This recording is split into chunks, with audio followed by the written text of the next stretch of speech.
Now this next technique is extremely important, considering that 90% of fights, especially 90% of street fights, even MMA fights, if you watch the UFC, they at some point are tempted to go to the ground, or at some point they go to the ground.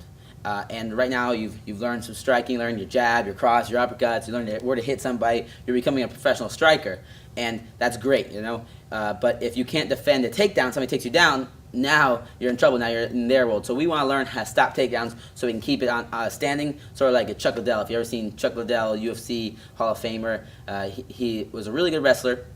He knew jiu-jitsu, but his top thing was striking. He was an amazing striker who good at knocking people out.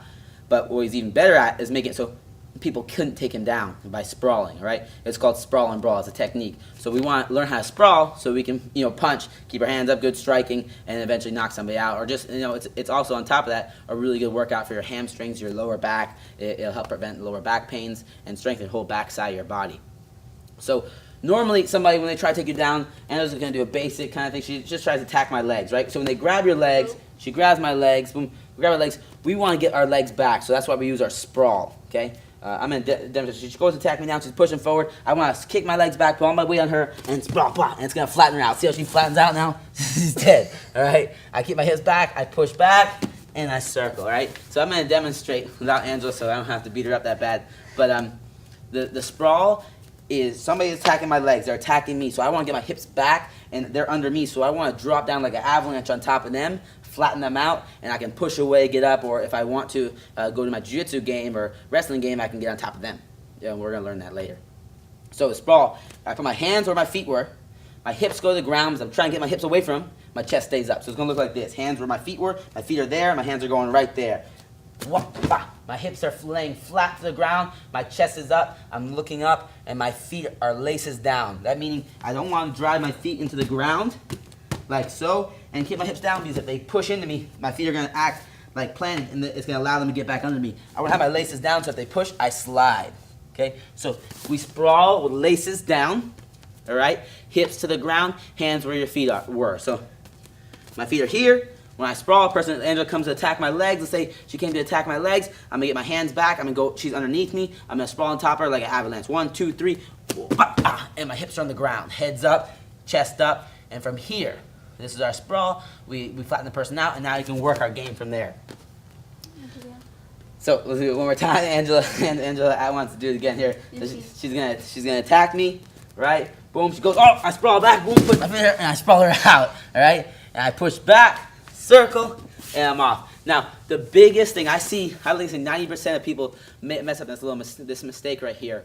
And I've seen top college wrestlers do this. I've trained with the guys that train out, I don't want to name any schools, but really high-level colleges and high-level wrestlers, they'll mess up on this, and basic people mess up on this as well. And you're not going to mess up on it because you're going to know it now. So we'll sprawl perfectly. Now, when you sprawl, somebody's attack you. They try to take you down, right? A sprawl. Laces down, head up, all right? Now, a big thing people do is when they sprawl, they just come right back up here in that back air stance. That person's right there, and you just came back right in front of them, and now they're going to attack you again, and they have a better possibility of taking you down. So when we sprawl, we want to always do is they're underneath us, boom, they're trying to get to our legs, we want to act like life or death. So I want to push back, and I want to circle. So that's one of the biggest details. When you're drilling it, like a lot of times you'll see people drill, they're here, sprawl, back up in their stance. There's drilling it. But that's not proper practice. It's not going to lead to perfection. Perfect practice leads to perfection. So we want to sprawl, push back, and circle. So now we sprawled, got the person underneath us, we're going to push away from them, circle around, cut that angle so they can't just jump right back at us. So another example, Angela's going to take one more for the team. She's going to shoot on me, boom. I'm going to sprawl, and I push back, circle. And now when she gets up, she'll know where I'm at, and I can punch her, kick her, do whatever I want, all right? So that's our sprawl. Very important technique, sprawl and brawl. You want to be able to control when you go to the ground and when you don't go to the ground. And whenever someone wants to take us down, we want to get away. We want to use one of our top techniques. Number one technique in stopping takedowns is a sprawl. So you got your strikes now, you got your sprawl. We're going to add them all together, and we'll be able to sprawl and brawl. So how we're going to drill this, we're going to do 3 2-minute rounds. 3 2-minute rounds where we're striking and sprawling, all right? Every 15 seconds, we're going to sprawl. So we have a 2-minute round. You should sprawl 4 times every round, 4 times every minute, 8 times every round, all right? So you're going to get a bunch of sprawls in there. You get 24 sprawls while we're practicing our striking, so we're practicing our sprawl and brawl. We're going to sprawl and strike. And you're going to do this on air, all right? Anywhere but with perfect practice. So we sprawl, the key points. We want to put our hands where our feet were, hips to the ground, chest up, laces down.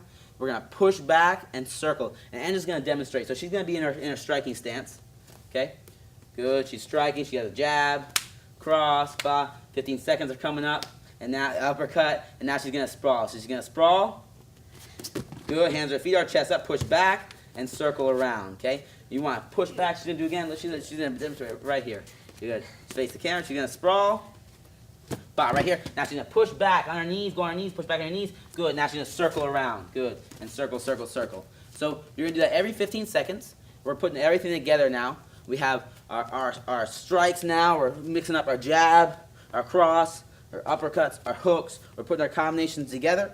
And now we're going to add our sprawls in there. Every 15 seconds, we're going to practice on sprawling. I sprawl, push back, circle, jab, jab, cross.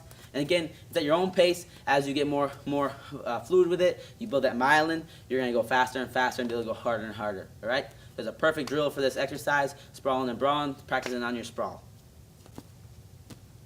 So a strengthening exercise for our sprawls, we're going to demonstrate, we're going to use a medicine ball for this. Angela's going to demonstrate for sprawls, we need to really strengthen our backside, our hamstrings. That's help us push back our lower back so we can arch. It's all our backside where we're hipping into them, right? That's we're using our core and our legs. So what Angela's going to do, just to practice these sprawls and get more explosive with the sprawls and build up your hips, because hips are one of the most important things in striking, in wrestling, and jiu-jitsu, all right? So this is just strictly for strengthening. It's not exactly for technique because we're not going to be pushing back and circling. What we're going to do, Angela's going to put her hands on the ball.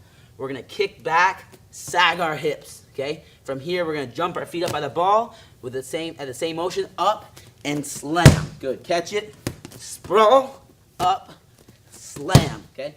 It's a really, really good core workout. We're working everything. We're working our arms, our legs, and we're just focusing on getting more explosive hips so we can stop those takedowns and keep it on the feet if we want to. So Angela's going to demonstrate.